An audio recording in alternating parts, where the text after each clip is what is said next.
সুপ্রিয় দর্শক, আপনারা দেখছেন এসপিএন বাংলা টিভি। দেখুন ও সাবস্ক্রাইব করুন এসপিএন বাংলা টিভি, দেশ ও মানুষের কথা বলে।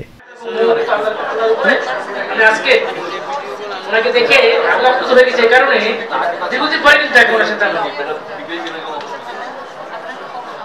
আমি আজকের যে এজেন্ডা, যে protect the earth, dignity and humanity, পরিবেশের ভারসাম্য রক্ষায় আমাদের করণীয়। আমাদের যে ক্লাইমেট চেঞ্জ কথা বারবার আমরা বলি, এখন পরিবেশ বলতে আমরা কি বুঝি, আমরা কিভাবে how we define what is environment, আমরা কিভাবে ডিফাইন করব যে কোনটা আমাদের পরিবেশ। আমাদের কিছুক্ষণ আগে আমাদের প্রিয় নেতা আশু ভাই তিনি বলে গেলেন যে আমাদের এখানকার পরিবেশ, কিন্তু তো আসলে তো আমাদের মধ্যে পরিবেশের চেয়ে আগে দরকার ধৈর্য। আমাদের ধৈর্যটা কমে গেছে। ধৈর্যের সঙ্গে কিন্তু পরিবেশের সঙ্গে একটা রিলেটেড এবং কানেক্টেড। এবং কোরআন শরীফে আসছে এরকম বিসমিল্লাহির রহমানির রহিম ইন্নাল্লাহা মা'আস সাবিরিন। অথবা কোরআন শরীফে আল্লাহ বলতেছে, শপথ করে ওয়াল আসর ইন্নাল ইনসানা লাফি খুসর ইল্লাল লাযিনা আমানু ওয়া আমিলুস সলিহাত ওয়া তাওয়াসাউ বিল হক ওয়া তাওয়াসাউ বিস সবর। আল্লাহ বলতেছে আমি তাদের সঙ্গে আছি যারা হকপথে আছে, যারা বিশ্বাস করে আমাকে, যারা আমার অনুযায়ী আমল করে, এবং যারা সবুর করে ওয়া তাওয়াসাউ বিস সবর। আমি আসলে ভেবেছিলাম যে আজকে আমাদের থাকবে, আমাদের কিছু এজেন্ডা ছিল যে আমরা পরিবেশের উপরে আমাদের মানবাধিকার সংগঠন করবো, আমরা কি কাজ করব, এবং এই কাজের সঙ্গে মৎস্য পরিবেশ মন্ত্রণালয়ের কোন জায়গায় রিলেশন আছে, হাউ উই রিলেট। আমাদের খাদ্যের সঙ্গে পরিবেশ সম্পর্ক আছে, ফুডের সঙ্গে, প্রাণী সম্পদের সঙ্গে, মৎস্যের সঙ্গে, আমাদের রিভারের সঙ্গে, নদীর সঙ্গে, আমাদের জলাশয়ের সঙ্গে পরিবেশের সম্পর্ক আছে। এখন প্রশ্ন হচ্ছে যে আমরা যে পরিবেশের কথা বলবো, মূলত পরিবেশ রক্ষার জন্য, ভারসাম্য রক্ষার জন্য প্রথম দায়িত্ব কার? প্রথমে তা আমার পরিবার, আমার সমাজ।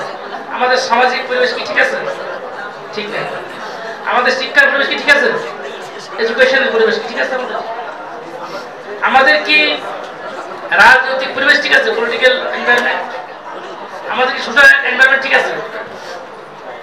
আমাদের যে ফ্রেন্ডশিপ এনভায়রনমেন্ট, আমরা আগে যে বন্ধুত্ব ছিল, এই ফ্রেন্ডশিপ এনভায়রনমেন্ট ঠিক আছে? ইতিমধ্যে আমাদের এমপি আনার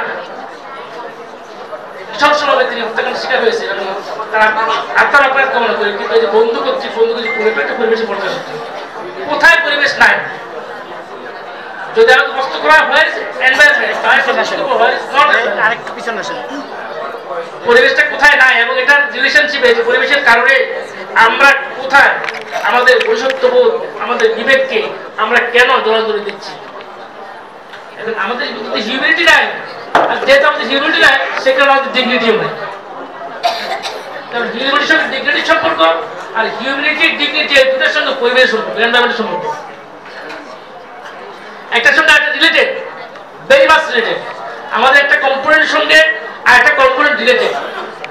তো আমি খুব বেশি বক্তব্য রাখবো না, কারণ অনেক শেষে আমাদের যে অসুবিধা, শেষে আর কেউ বক্তব্য শুনে না।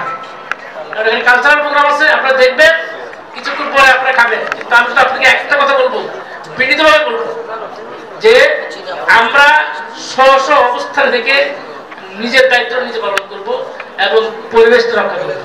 আমরা পরিবেশের ভারসাম্য রক্ষার কাজ করব, কারণ আমাদের ঢাকা শহর বসবাসের অযোগ্য হয়ে গেছে। আমি নিশ্চিত করে বলতে পারি যে 7 বা 8 স্কেলের ভূমিকম্প হলে, ভূমিকম্পের স্থায়িত্ব যদি কয়েক সেকেন্ড হয়, দীর্ঘায়িত হয়, এই ঢাকা শহরে কোনো দালান করে থাকবে না, অবকাঠামো থাকবে না।